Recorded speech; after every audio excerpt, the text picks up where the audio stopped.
Galera, professor Andy falando mais uma vez aqui. Mais um vídeo para a gente tentar minimizar o prejuízo aí nesse tempo de quarentena. Eu vou falar sobre a equação da reta, mais especificamente a equação geral aqui agora, certo? E de uma forma um pouquinho diferente do Yo-Yo Michoxô. A gente vai se utilizar agora da regra de Sarrus, certo?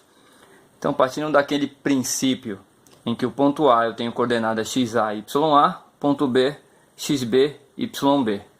Então, quando eu localizo esses dois pontos no plano cartesiano, no ponto A tenho coordenadas xa, ya, o ponto B, xb, yb, tenho localizado aqui o ponto A e o ponto B, existe uma reta, e somente uma reta que passa por esses dois pontos, que pode ser escrito por uma equação também aí. Nesse caso eu vou colocar aqui as coordenadas numa matriz, né? xa, ya, aqui embaixo xb, yb, tomando cuidado para ficar x embaixo de x, y embaixo de y. E aí a minha terceira coordenada aqui, ó, x e y, sempre vai ser x e y nesta ordem, tá? Completo aqui minha matriz com o número 1, elemento neutro da multiplicação. Lembrando que se esses pontos pertencem à mesma reta, o determinante entre eles vai dar 0. Então eu vou usar esse conceito aqui para escrever a equação geral. Vamos ao nosso exemplo aqui, ó. Determine a equação geral e depois a reduzida da reta que passa pelos pontos A e B. Então pelos pontos A e B. Se eu tenho o ponto A, naturalmente eu vou ter aqui coordenada xa, ya, no ponto B, xb, yb. Então eu começo montando aqui a minha matriz. Lembra que eu não vou fazer agora usando o Yo-Yo Michoxô. Então eu vou localizar aqui. Começo pelo ponto A, coordenadas 1 e 2. Ponto B, coordenadas 4 e 5, ó, x embaixo de x, y embaixo de y. Completo aqui com x e y e vou completar aqui também com o número 1. Para calcular o determinante usando a regra de Sarrus, lembrem que eu tenho que repetir as duas primeiras colunas. Então eu vou repetir aqui as duas primeiras colunas. Essa daqui vem para cá e essa outra eu vou repetir aqui do lado, certo? Olha como vai ficar aqui, ó. Repetindo. 1, 4 e x, repetir a primeira coluna. E vou repetir agora a segunda coluna. 2, 5 e y. Certo? Então agora eu vou multiplicar os três elementos aqui, ó. 1 vezes 5 vezes 1. Usando a regra de Sarrus, eu multiplico e conservo o sinal. 1 vezes 5 dá 5, vezes 1 dá 5.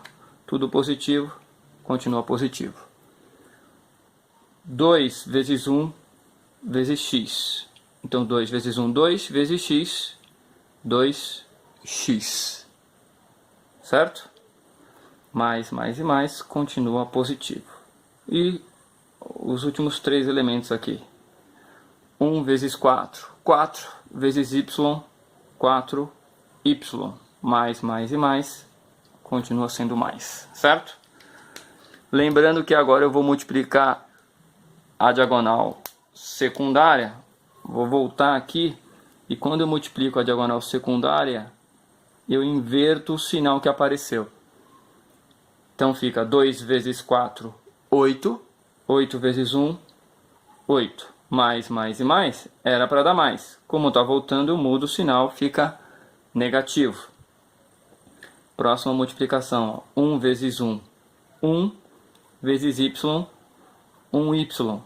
Mais e mais, era para dar mais de novo. Como está voltando, fica negativo. E aqui, a última diagonal, 1 vezes 5, 5, vezes x, 5x. Como está voltando, fica negativo. Um cuidado que eu quero destacar aqui. Você vai multiplicar e fazer a regra de sinal. Quando der positivo, o sinal fica negativo. Mas, se der negativo, o sinal fica positivo. Essa diagonal aqui, ó, em roxinho, vai sempre mudar o sinal que apareceu.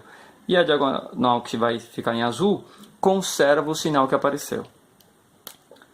Vou continuar em preto por uma questão de visualização agora, né? Agora, filho, eu vou somar os termos semelhantes. Lembrando que isso tem que dar 0. Ou seja, eu vou somar x com x. Então aqui eu tenho menos 5x com 2x. Menos 5x mais 2x dá menos 3x. Certo? Vou somar y com y. Então aqui eu tenho menos y mais 4y. Então menos y com mais 4y dá mais 3y. E vou somar as constantes aqui, que são os termos que não possuem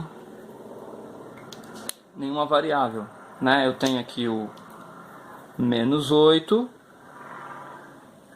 e o 5. Menos 8 mais 5 dá menos 3. Certo? Não esquece que tem que dar sempre igual a 0. Então aqui beleza. Menos 3x mais 3y menos 3. Essa já é uma equação geral da reta. Certo? Só que eu vou melhorar isso. Se você observar todos são números 3, eu posso simplificar aqui, dividindo todos os termos pelo número 3. E quando eu divido aqui, ó, menos 3 por 3, vou botar o resultado aqui, vai ficar menos 1x. 3y dividido por 3 vai dar 1y. E menos 3 dividido por 3 dá menos 1 igual a 0. Essa já era uma equação geral da reta. Eu simplesmente simplifiquei todos os termos por 3. Ou seja, dividir 3 por 3 deu 1. 3 por 3 também deu 1. Menos 3 por 3 deu menos 1. E aí eu tenho aqui a nossa equação geral da reta. Eu vou escrever aqui, ó. Equação geral da reta. Ok? E lembra que ainda falta eu calcular a equação reduzida da reta. Eu calculei apenas a equação geral. Como que eu faço? Para transformar essa equação em reduzida, eu só vou isolar o y. Ou seja, deixo o y desse lado. Quem que eu tenho que passar para o outro lado? Esse y aqui, ó, está negativo. Ele passa para o outro lado positivo. E o 1 também, que estava negativo, passa para o outro lado do sinal de igual, da igualdade, positivo também. Então eu vou ter aqui, ó, para finalizar, essa é a equação geral da reta. Tá? Equação geral da reta. Se você puxar pela memória aqui, ó, o n é o coeficiente linear e o m é o coeficiente angular. Quando não aparece aqui, não dá para ver o número, a gente não escreve, é o 1, o coeficiente angular. Certo? É isso aí, espero que ajude nesse tempo. Vamos fazer as atividades para reduzir o prejuízo nesse tempo de quarentena.